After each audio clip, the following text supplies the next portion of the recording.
ದೇವರ ಪರಿಶುದ್ಧ ನಾಮಕ್ಕೆ ಸ್ತೋತ್ರವಾಗಲಿ. ಈ ಸಮಯದಲ್ಲಿ ದೇವರ ವಾಕ್ಯವನ್ನು ಧ್ಯಾನಿಸೋಣ. ಯೋಹಾನ್ ಸುವಾರ್ತೆ 6ನೇ ಅಧ್ಯಾಯ 1ನೇ ವಚನದಿಂದ ಓದಿಕೊಳ್ಳೋಣ. ತರುವಾಯ ಯೇಸು ಗಲಿಲಾಯ ಸಮುದ್ರದ ಆಚೆಗೆ ಹೋದನು. ಅದಕ್ಕೆ ತಿಬೇರಿಯದ ಸಮುದ್ರವೆಂತಲೂ ಹೇಳುತ್ತಾರೆ. ಬಹುಜನರ ಗುಂಪು ರೋಗಿಗಳಲ್ಲಿ ಆತನು ನಡೆಸಿದ ಸೂಚಕ ಕಾರ್ಯಗಳನ್ನು ನೋಡಿದ್ದರಿಂದ ಆತನ ಹಿಂದೆ ಹೋಗುತ್ತಿತ್ತು. ಆದರೆ ಯೇಸು ಬೆಟ್ಟವನ್ನೇರಿ ಅಲ್ಲಿ ತನ್ನ ಶಿಷ್ಯರ ಸಂಗಡ ಕೂತುಕೊಂಡನು. ಆ ಕಾಲದಲ್ಲಿ ಯೆಹೂದ್ಯರ ಪಸ್ಕಹಬ್ಬವು ಹತ್ತಿರವಾಗಿತ್ತು. ಹೀಗಿರಲಾಗಿ ಯೇಸು ಕಣ್ಣೆತ್ತಿ ನೋಡಿದಾಗ ಬಹುಜನರ ಗುಂಪು ತನ್ನ ಬಳಿಗೆ ಬರುವುದನ್ನು ಕಂಡು, ಇವರ ಊಟಕ್ಕೆ ನಾವು ಎಲ್ಲಿಂದ ರೊಟ್ಟಿ ಕೊಂಡು ತರೋಣ ಎಂದು ಫಿಲಿಪ್ಪನನ್ನು ಕೇಳಿದನು. ತಾನು ಮಾಡಬೇಕೆಂದಿದ್ದನ್ನು ತನಗೆ ತಿಳಿದಿದ್ದರೂ ಅವನನ್ನು ಪರೀಕ್ಷಿಸುವುದಕ್ಕೆ ಈ ಮಾತನ್ನು ಹೇಳಿದನು. ಅದಕ್ಕೆ ಫಿಲಿಪ್ಪನು, ಒಬ್ಬೊಬ್ಬನಿಗೆ ಸ್ವಲ್ಪ ಸ್ವಲ್ಪ ಸಿಕ್ಕಬೇಕಾದರೆ 200 ಹಣದ ರೊಟ್ಟಿಯಾದರೂ ಸಾಲದು ಅಂದನು. ಆಗ ಆತನ ಶಿಷ್ಯರಲ್ಲಿ ಒಬ್ಬನಾಗಿರುವ ಸೀಮೋನ್ ಪೇತ್ರನ ತಮ್ಮನಾದ ಆಂದ್ರೆಯನು ಆತನಿಗೆ, ಇಲ್ಲಿರುವ ಒಬ್ಬ ಹುಡುಗನ ಬಳಿಯಲ್ಲಿ 5 ಜವೆ ಗೋಧಿಯ ರೊಟ್ಟಿಗಳು 2 ಮೀನುಗಳು ಅವೆ, ಆದರೆ ಇಷ್ಟು ಜನರಿಗೆ ಅವು ಯಾತಕ್ಕಾದವು ಎಂದು ಹೇಳಲಾಗಿ, ಯೇಸು ಆ ಜನರನ್ನು ಊಟಕ್ಕೆ ಕುಳ್ಳರಿಸಿ ಅಂದನು. ಆ ಸ್ಥಳದಲ್ಲಿ ಬಹಳ ಹುಲ್ಲು ಬೆಳೆದಿತ್ತು. ಜನರು ಕೂತುಕೊಂಡರು. ಗಂಡಸರ ಸಂಖ್ಯೆ ಹೆಚ್ಚು ಕಡಿಮೆ 5,000ವಿತ್ತು.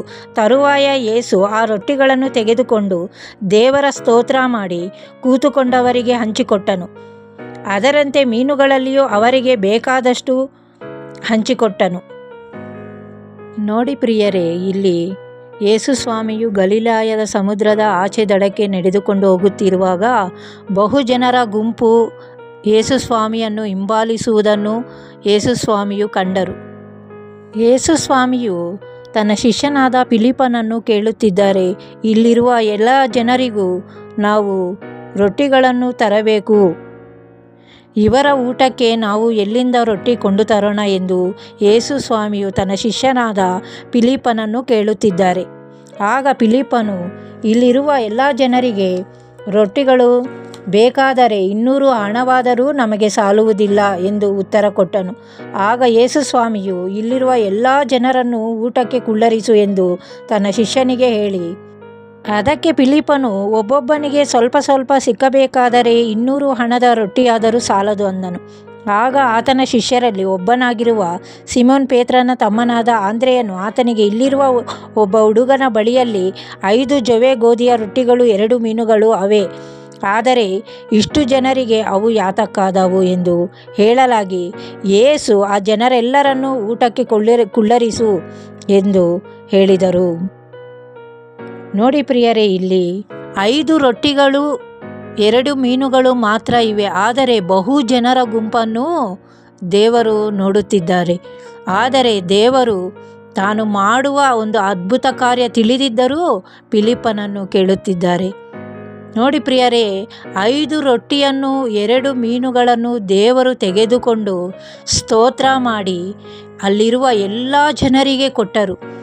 ಎಲ್ಲ ಜನರು, ಅಲ್ಲಿರುವ ಹೆಚ್ಚು ಕಮ್ಮಿ 5,000 ಜನರು ಇದ್ದರು. ಅಲ್ಲಿ ಎಲ್ಲ ಜನರು ಊಟ ಮಾಡಿ ತೃಪ್ತಿ ಹೊಂದಿದರು, ಸಮೃದ್ಧಿಯಾಗಿ ತೃಪ್ತಿ ಹೊಂದಿದರು. ಪ್ರಿಯರೇ, ನೋಡಿ ಪ್ರಿಯರೇ, ಇಲ್ಲಿ ದೇವರು ಮಾಡಿದಂಥ ಒಂದು ಅದ್ಭುತ ಕಾರ್ಯ ನಾವು ಕೂಡ ನಮ್ಮ ಕುಟುಂಬದಲ್ಲಿ ಏನೇ ಕೊರತೆಗಳಿದ್ದರೂ, ಹಣಕಾಸಿನ ಕೊರತೆ ಇದ್ದರೂ, ಆಹಾರದ ಕೊರತೆ ಇದ್ದರೂ, ಸ್ವಲ್ಪವಿದ್ದರೂ ನಾವು ಪ್ರಾರ್ಥಿಸುವಾಗ, ದೇವರಿಗೆ ಕೃತಜ್ಞತಾ ಸ್ತುತಿ ಮಾಡಿ ಪ್ರಾರ್ಥನೆ ಮಾಡುವಾಗ ನಮ್ಮ ಕುಟುಂಬದಲ್ಲಿರುವ ಎಲ್ಲ ಕೊರತೆಗಳು ನೀಗುತ್ತವೆ. ಪ್ರಿಯರೇ, ದೇವರು ಅಲ್ಲಿ 5 ರೊಟ್ಟಿ 2 ಮೀನುಗಳನ್ನು 5,000 ಜನಕ್ಕೆ ಹಂಚಿದ ಹಾಗೆ ನಮ್ಮ ಕುಟುಂಬದಲ್ಲಿ ಕೂಡ ಇರುವ ಎಲ್ಲ ಕೊರತೆಗಳನ್ನು ನಾವು ಪ್ರಾರ್ಥಿಸುವಾಗ ನಮ್ಮ ಕುಟುಂಬದಲ್ಲಿರುವ ಎಲ್ಲ ಕೊರತೆಗಳು ಹೋಗಿ ನಮ್ಮ ಕುಟುಂಬಕ್ಕೆ ಸಮೃದ್ಧಿ ಉಂಟಾಗುವುದು. ಪ್ರಿಯರೇ, ಆದುದರಿಂದ ಪ್ರತಿಯೊಬ್ಬರು ದೇವರಿಗೆ ಪ್ರಾರ್ಥನೆ ಬಲವಾಗಿ ಮಾಡುವಾಗ ದೇವರ ಸಹಾಯವು ನಮ್ಮ ಕುಟುಂಬಗಳಿಗೆ ಬರುತ್ತದೆ. ಪ್ರಿಯರೇ, ಆದುದರಿಂದ ಪ್ರತಿಯೊಬ್ಬರೂ ನಾವು ಪ್ರಾರ್ಥಿಸುವವರಾಗಿರಬೇಕು. ಪ್ರಿಯರೇ, ಎಲ್ಲ ಸಮಯದಲ್ಲೂ ಎಲ್ಲ ಕೊರತೆಗಳಲ್ಲೂ ನಾವು ಪ್ರಾರ್ಥಿಸುವವರಾಗಿರಬೇಕು. ಪ್ರಿಯರೇ, ಕೀರ್ತನೆ 121ನೇ ಕೀರ್ತನೆ 1ನೇ ವಚನ ಓದಿಕೊಳ್ಳೋಣ. ನಾನು ಕಣ್ಣೆತ್ತಿ ಪರ್ವತಗಳ ಕಡೆಗೆ ನೋಡುತ್ತೇನೆ, ನನ್ನ ಸಹಾಯವು ಎಲ್ಲಿಂದ ಬರುವುದು? ಭೂಮಿ ಆಕಾಶಗಳನ್ನು ನಿರ್ಮಿಸಿದ ಯೆಹೋವನಿಂದಲೇ ನನ್ನ ಸಹಾಯವು ಬರುವುದು. ನೋಡಿ ಪ್ರಿಯರೇ, ನಾವು ಪ್ರಾರ್ಥಿಸುವಾಗ ನಮ್ಮ ಸಹಾಯವು ಭೂಮಿ ಆಕಾಶಗಳನ್ನು ಸೃಷ್ಟಿ ಮಾಡಿದಂಥ ಯೆಹೋವನಿಂದಲೇ ನಮ್ಮ ಸಹಾಯವು ಬರುವುದು. ನಾವು ಪ್ರತಿಯೊಂದು ವಿಷಯದಲ್ಲೂ ನಾವು ಪ್ರಾರ್ಥಿಸುವಾಗ ನಮಗೆ ದೇವರು ಸಹಾಯ ಮಾಡುವುದಕ್ಕೆ ಶಕ್ತನಾಗಿದ್ದಾನೆ ಪ್ರಿಯರೇ. ನಮ್ಮ ಕುಟುಂಬದಲ್ಲಿರುವ ಪ್ರತಿಯೊಂದು ಕೊರತೆಗಳು ನೀಗಲ್ಪಡುತ್ತವೆ. ಪ್ರತಿಯೊಂದು ವಿಷಯದಲ್ಲೂ ನಮಗೆ ಸಮೃದ್ಧಿ ಅನುಗ್ರಹಿಸುತ್ತಾನೆ ದೇವರು. ಪ್ರತಿಯೊಂದು ವಿಷಯದಲ್ಲಿ ನಾವು ಭಯಭಕ್ತಿಯಿಂದ ಪ್ರಾರ್ಥಿಸುವಾಗ ಪ್ರಿಯರೇ, ಪ್ರತಿಯೊಂದು ಕಾರ್ಯಗಳು ನೆರವೇರುತ್ತವೆ ಪ್ರಿಯರೇ. ಚಿಕ್ಕ ಪ್ರಾರ್ಥನೆ ಮಾಡಿಕೊಳ್ಳೋಣ. ಈ ಸಮಯದಲ್ಲಿ ತಂದೆ ಅಪ್ಪ, 5 ರೊಟ್ಟಿ 2 ಮೀನುಗಳನ್ನು ಹೇಗೆ ನೀನು ಸಮೃದ್ಧಿಕರವಾಗಿ 5,000 ಜನಕ್ಕೆ ನೀನು ಹಂಚಿದೆಯೋ ಕರ್ತನೆ, ಅದೇ ರೀತಿಯಾಗಿ ಕರ್ತನೆ ಅಪ್ಪ ನಮ್ಮ ಕುಟುಂಬಗಳಲ್ಲಿರುವ ಎಲ್ಲ ಕೊರತೆಗಳನ್ನು ಕೂಡ ನೀಗಿಸಿ ಅಪ್ಪ ಸಮೃದ್ಧಿಯನ್ನು ಅನುಗ್ರಹಿಸಿ ಸಹಾಯ ಮಾಡು ಕರ್ತನೆ. ಒಂದೊಂದು ಕುಟುಂಬದಲ್ಲಿರುವ ಅಪ್ಪ ಒಂದೊಂದು ಕೊರತೆಗಳನ್ನು ಕೂಡ ನೀಗಿಸು ಕರ್ತನೆ. ಅಪ್ಪ ಯಾವ ಕುಟುಂಬದಲ್ಲೇ ಆಗಲಿ ಕರ್ತನೆ, ಅದು ಸ್ವಲ್ಪವಿದ್ದರೂ ನೀನು ಸಮೃದ್ಧಿಕರವಾಗಿ ಆಶೀರ್ವದಿಸುವಂಥ ದೇವರಾಗಿದೆಯಾ ಕರ್ತನೆ. ಒಂದೊಂದು ಕುಟುಂಬಗಳನ್ನು ಈ ಸಮಯದಲ್ಲಿ ದರ್ಶಿಸು ಕರ್ತನೆ. ವಿಶ್ವಾಸಿಗಳ ಕುಟುಂಬಗಳನ್ನು, ಸೇವಕರ ಕುಟುಂಬಗಳನ್ನು ದರ್ಶಿಸಿ ಕಾರ್ಯವನ್ನು ಮಾಡು ಕರ್ತನೆ. ಪ್ರಪಂಚದಲ್ಲಿರುವ ಪ್ರತಿಯೊಬ್ಬೊಬ್ಬರ ಕುಟುಂಬಗಳನ್ನು ಕೂಡ ನೀನು ಸಮೃದ್ಧಿಕರವಾಗಿ ಆಶೀರ್ವದಿಸಿ ಬಲಪಡಿಸು ಕರ್ತನೆ.